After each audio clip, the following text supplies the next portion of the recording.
Hoje a gente vai falar sobre equilíbrio emocional. É possível, mesmo com as adversidades da vida, a gente conseguir se equilibrar emocionalmente? A gente conseguir ter esse controle? Eu acho que o momento atual é bem pertinente que a gente fale sobre isso. Hoje tem muitas doenças psicossomáticas, como ansiedade, síndrome do pânico, muitas coisas que a gente não ouvia falar antigamente. E aí faz a gente remeter a essa questão do equilíbrio da mente. A gente já falou aqui a questão da importância da mente e do corpo. Não adianta a gente só cuidar do corpo e a mente está totalmente desorientada.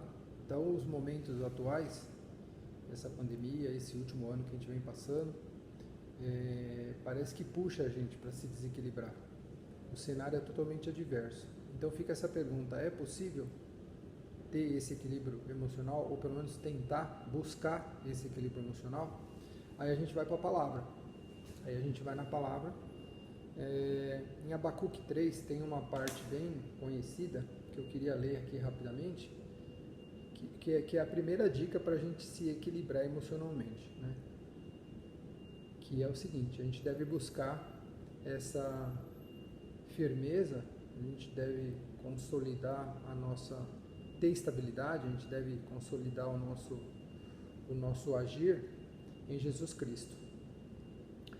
O profeta diz assim, lá em Abacuque 3, a partir do verso 17: ainda que as figueiras não produzam frutas, e as parreiras não deem uvas, e ainda que não haja azeitona para apanhar, nem trigo para colher, ainda que não haja mais ovelhas nos campos, nem gado nos currais. Aí aqui a gente dá uma pausa. O que o profeta quer dizer aqui? Ainda que as figueiras não produzam frutas, porque naquela ocasião as figueiras só produziriam se viesse o verão, né? Se viesse uma boa estação. Então, aqui é o primeiro exemplo que a gente não deve firmar a nossa estabilidade emocional nas circunstâncias. Eu não posso usar essa questão de si. Então eu só vou fazer isso se fizerem isso comigo. Não.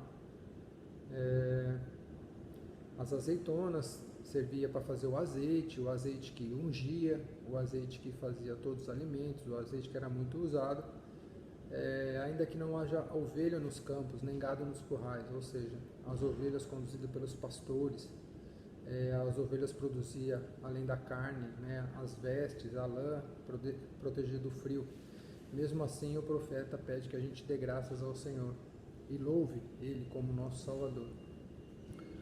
O Senhor Deus é a minha força, Ele torna o meu andar firme como de uma corça e me leva para as montanhas, onde estarei seguro.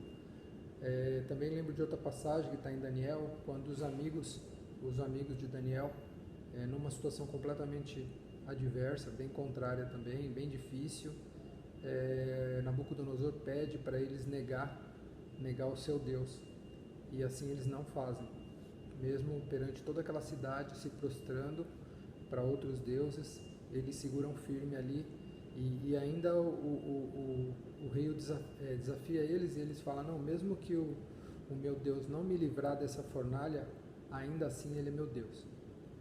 Então a gente aprende que a nossa fé tem que estar firmada, não no que Deus faz pra gente, e sim no que Ele é e ponto, né? Que é o nosso Senhor e Salvador. Então acho que é aí a primeira lição que a gente tem para estar bem firmado mesmo nessa rocha que é Jesus, independente das circunstâncias, independente do que falam para nós, independente dos dias que a gente passa. É fácil? Não, não é fácil, é muito difícil, né? Estamos passando momentos bem complicados, então, mas a gente precisa conversar sobre isso, equilíbrio emocional. Também é interessante dizer de todos nós termos uma válvula de escape, né? A gente tem que achar aquilo que é prazeroso para a gente fazer, para a gente poder equilibrar aqueles dias maçantes, de muito estresse, com esses dias prazerosos, com essas horas prazerosas. Então a gente tem que também buscar esse equilíbrio, isso ajuda. Tentar ser equilibrado emocionalmente não é um sinônimo de perfeição, porque isso é uma busca, né? Isso é uma busca. Então, quando ocorrer também esse desequilíbrio, quando a gente estourar em cima de alguém, quando a gente tomar uma decisão que é contrária a esse equilíbrio emocional, que a gente volte e conserte, né? Que a gente volte e conserte, se arrependa, porque aí a gente vai estar aprendendo nessa trajetória de acertos e erros, a gente vai estar somando acertos e vamos estar pegando os erros e transformando em acertos também. Porque uma coisa que eu queria deixar bem claro aqui, que na minha opinião, eu acho que essa questão é um ato, é uma decisão, é um agir que você faz consciente. Então é algo como amar, como perdoar, como odiar, magoar alguém. Então é uma coisa que você escolhe fazer. Ah, mas eu agi por impulso, eu não tive controle sobre isso. Tá ok, mas você depois teve esse arrependimento. Então o Espírito Santo veio, conversou com você e falou assim, olha, aqui não ficou legal, né? Sabe quando você fica com aquele sentimento que, pô, pisei na bola, né? Se mesmo assim ainda não tiver certeza que aquilo não foi correto, faça uma pergunta para você mesmo. Eu gostaria que outras pessoas fizessem isso comigo? Ah, não, eu não gostaria, então não foi legal. E aí a gente pode voltar e remediar aquilo, né? E se prevenir para que aquilo não mais aconteça com outras pessoas dali para frente, pelo menos, né? Então, outro destaque bíblico também que a gente tem é quando Jesus recebe uma notícia, né? E às vezes o desequilíbrio nosso vem muito seguido de seguinte a uma notícia que a gente recebeu, a uma situação que foi apresentada para nós. É uma dificuldade no modo geral. Jesus recebeu uma notícia lá em Mateus 14, quando João Batista, seu grande amigo, é assassinado, é decapitado.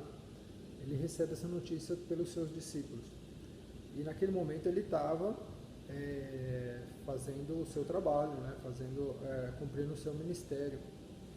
E aí nessa hora ele dá uma pausa, como se contasse até 10, né? O que ele faz? Ele pega um barco e vai para o meio do mar. Então ele tem um momento ali com ele. Então a gente pode dizer que Jesus foi se curar primeiro para depois voltar e continuar curando os outros. Então se até Jesus precisou desse tempo para contar até 10, para refletir, para não tomar nenhuma decisão, não colocar nenhuma palavra sem pensar, ele precisou desse tempo para dar contar até 10, voltar e continuar, né? Pode ter chorado, pode ter sofrido, pode ter gritado, cada um tem um jeito.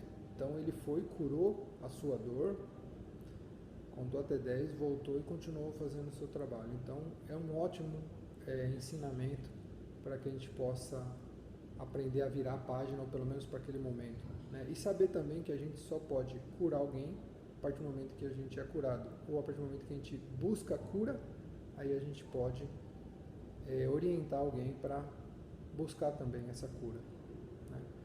Então eu acho que aí a gente fecha. Tem muitas outras informações, eu vou colocar aqui um link aqui nas descrições desse vídeo, de um depoimento de uma psicóloga, né, sobre equilíbrio emocional, e inclusive com testemunho. Eu acho que vai agregar bastante, e o intuito desse vídeo é esse. Então, tomara que dê certo aí, tomara que a gente juntos consigamos, trocando essas ideias, consigamos passar por esse momento e buscar essa atitude, restabelecer esses equilíbrios que nos foi tomado, né? Então espero que ajude bastante a todos aí. Obrigado.